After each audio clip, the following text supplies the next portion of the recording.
Hello students, आगे करते हैं एक्सरसाइज 14.2 का fourth and fifth question. Fourth question देखेंगे। निकटतम सेंटीमीटरों में मापी गई 50 विद्यार्थियों की लंबाइयाँ ये हैं। ये हमें जो दे रखा है ये 50 विद्यार्थियों की लंबाई है सेंटीमीटर में। 160 से 165, 165 से 170 आदि का वर्ग अंतराल लेकर ऊपर दिए गए आंकड़ों को एक वर्गीकृत बारंबारता बंटन सारणी के रूप में निरूपित कीजिए। अब हमें इसे वर्गीकृत बारंबारता सारणी बनानी है। हमें वर्ग अंतराल में 5-5 का वर्ग माप लेना है। अब हम देखेंगे क्या 160 से 165 से ही स्टार्ट करें हम। तो हमने देखा ये संख्या 160 से कम है, 160 से भी कम संख्याएं हमारे पास हैं, तो 160 से शुरू नहीं करेंगे। हम देखेंगे सबसे छोटी संख्या कौन सी है। सबसे छोटी संख्या हमारे पास यहाँ 150 है, तो 150 लेने के लिए हम 150 से 155 ये पहला वर्ग अंतराल लेना होगा।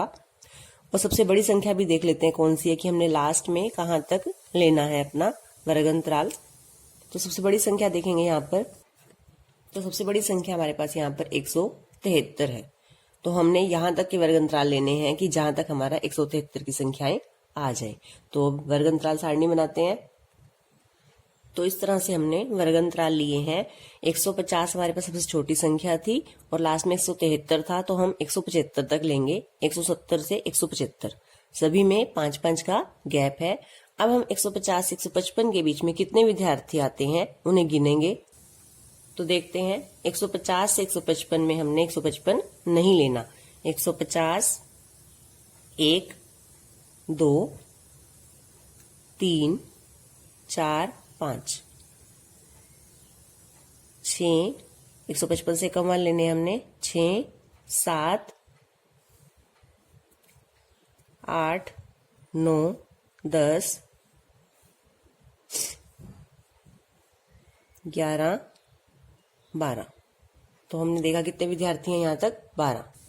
तो यहाँ लिखेंगे 150 से 155 में विद्यार्थियों की बारंबारता 12 और मिलान चिन्ह में बनाएंगे 12। 5 10 और 2 12। आगे देखते हैं 155 से 160 में। तो गिनते हैं 155 से 160 में कितने हैं। यहाँ पे 160 से कम कोई भी नहीं है। 155 से ज्यादा 160 से कम 1 2 3 4 5 6 7 8 और 9। तो 9 विद्यार्थी हैं। तो यहाँ क्या लिखेंगे हम 9 बारंबारता में और यहाँ पे मिलान चिन्ह बनाएंगे 5 और 4 9। आगे देखते हैं 160 से 165। तो 160 से 165 में गिनेंगे 161 1 165 हमने नहीं लेना। 2 3 4 5 6 7 8 ये नहीं लेना हमने। 9 164 10 11 12 13 14। तो हमारे पास कितने विद्यार्थी हैं 160 से 165 में 14। तो यहाँ बारंबारता में लिखेंगे 14 और यहाँ बनाएंगे मिलान चिन्ह 5 10 और 4 14। अब 165 से 170 और 170 से 175 के विद्यार्थी गिनते हैं। 165 से 170 यानी 170 से कम वाले और 170 वाला नहीं लेना। 1 2 3 4 5 6 7 8 9 10।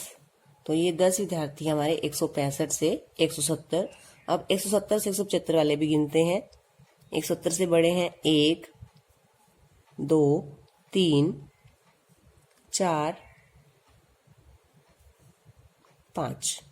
तो ये हमारे 5 है। और एक बार हम देख लेंगे कि हमारी सभी संख्याएं हमने चेक कर ली हैं, तो कोई भी संख्या बची नहीं है हमारे पास। यहाँ पर 165 से 170 में कितने विद्यार्थी थे?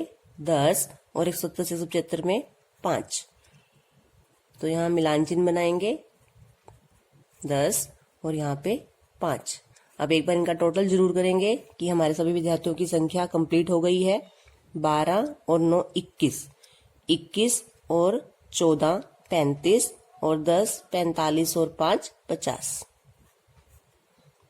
अब इसका सेकंड पार्ट देखते हैं। इस सारणी की सहायता से आप विद्यार्थियों की लंबाई के संबंध में क्या निष्कर्ष निकाल सकते हैं? तो इन सारणी को देख के हम क्या निष्कर्ष निकाल सकते हैं कि 165 सेंटीमीटर की लंबाई तक ही सभी विद्यार्थी, 35 विद्यार्थी हमने देखे थे यहाँ तक हो चुके हैं। यहाँ तो विद्यार्थी बहुत कम है संख्या, तो हम लिखेंगे कि 165 सेंटीमीटर से जो है विद्यार्थियों की लंबाई कम है। तो हमने यहाँ लिखा है सेकंड पार्ट में कि अधिकतर में हम यहाँ 35 भी लिख सकते हैं, क्योंकि यहाँ तक के जो है 35 विद्यार्थी हैं जिनकी लंबाई 165 सेंटीमीटर से कम है। नेक्स्ट क्वेश्चन करते हैं। इसमें हमें वायु में सल्फर डाइऑक्साइड का सांद्रण भाग प्रति मिलियन ये दिया गया है 30 दिनों का। तो ये 30 आंकड़े हैं हमारे पास, और ये क्या है? सल्फर डाइऑक्साइड का वायु में सांद्रण भाग प्रति मिलियन। हमें क्या करना है? इसकी एक वर्ग अंतराल बारंबारता सारणी बनानी है।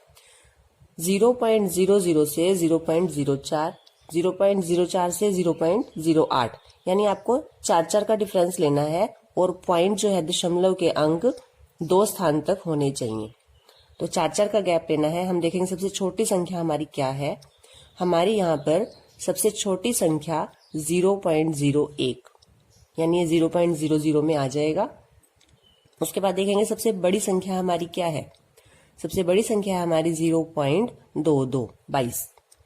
तो हमने यहाँ तक के वर्ग अंतराल लेने हैं जहां तक की ये संख्या हमारी आ जाए।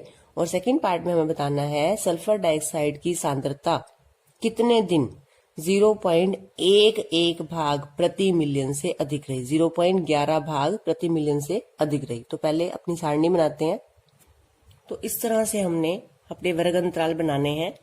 हमने 4 का ही गैप लेना है। 0.00 से 0.04, 4 का आप गैप लेते जाएंगे। 4 से 8, 8 से 12, 12 से 16, 16 से 20, 20 से 24, और पॉइंट जो है वो हमने 2 अंक पहले लगाना है। तो इस तरह से हमने अपनी सारणी बनाई है। अब हम सबसे पहले गिनेंगे 0.00 से 0.04 तक कितने दिनों की सांद्रता है। तो यहाँ से गिनते हैं हम। 0.04 से कम तक हमें गिनना है। तो ये 0.04 से कम है 1, इसे नहीं लेंगे 4 वाले को, तो 2,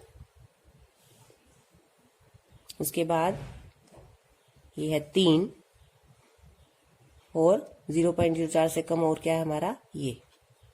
तो हमारे पास 4 दिन सांद्रता 0.04 से कम है। तो यहाँ लिखेंगे 4 बारंबारता में और मिलान चिन्ह बनाएंगे। अगला गिनते हैं 0.04 से 0.08। हम आसानी के लिए 4 से 8 तक गिन लेते हैं, क्योंकि दशमलव के बाद तो सभी के 2 अंक है। तो 4 से 8 तक गिन लेते हैं, 8 वाला हमने नहीं लेना। तो ये 1, 4, 2, 3, 4, 5, 6, 7, 8 और 9। तो इस तरह से हमने गिने कि ये 9 दिन है। तो यहाँ बारंबारता में क्या लिखेंगे? 9,